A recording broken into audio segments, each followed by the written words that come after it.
what kind of conclusion are you looking for in such an incident? Gary, are you married?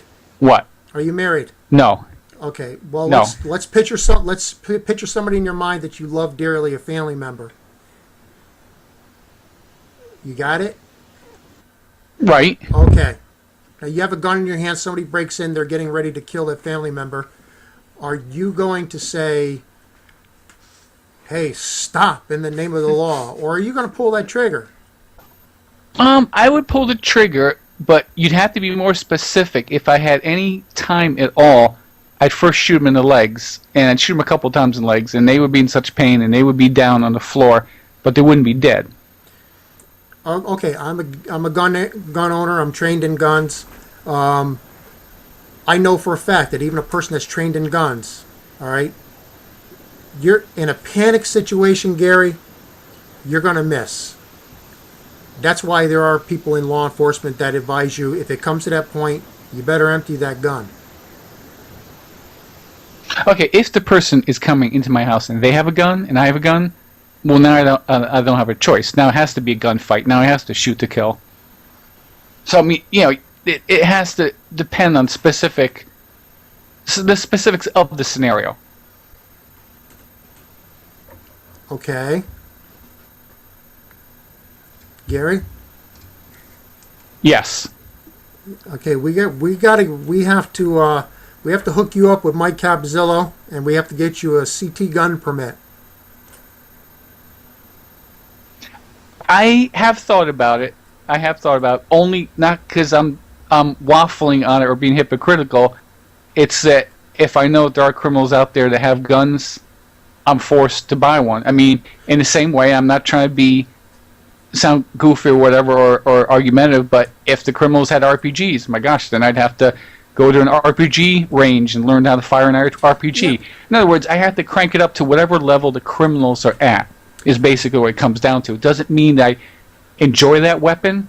It's just that I have to fight fire with fire, as the cliche goes. Yeah, well, Gary, we know there's not going to be criminals out there with hand grenades and RPGs. We know it's not going to get to that. It's just that we know there are politicians. They want to take our gun rights away. They want to take away our guns. You know what politicians want? They don't really want your guns. They want power and your control. Money. They want power. They want and your control. They want power and control, but to the ultimate end, they want your money. And so, if they have to take away your guns so they can get your money, then that's what it comes down to. But ultimately, every politician, they know power comes through money. I mean, look at these dictators in Africa. The guys practically, I won't say live in mud huts, but they don't have much. And there's a case where you know that it's ultimately politicians want money because money gives them anything they want. That's true. And we should do everything we can to vote out a lot of the scum in there. We have career politicians. But getting back to the guns, Gary, we're going to get you a permit. Yes. We're going to get you a permit, right? I guarantee we'll get you down. We'll get you out to a gun range one time. You're going to love it. We're going to hook you up. I don't know if I would say I would love it. I would say I have to do whatever puts me at the same level of the worst criminals in the society so I can defend myself against them. No, you don't want to. I can't say... Gary, you don't want to be on the same level of them. You want to be more prepared and at a higher level so that you can prevail. Well, true.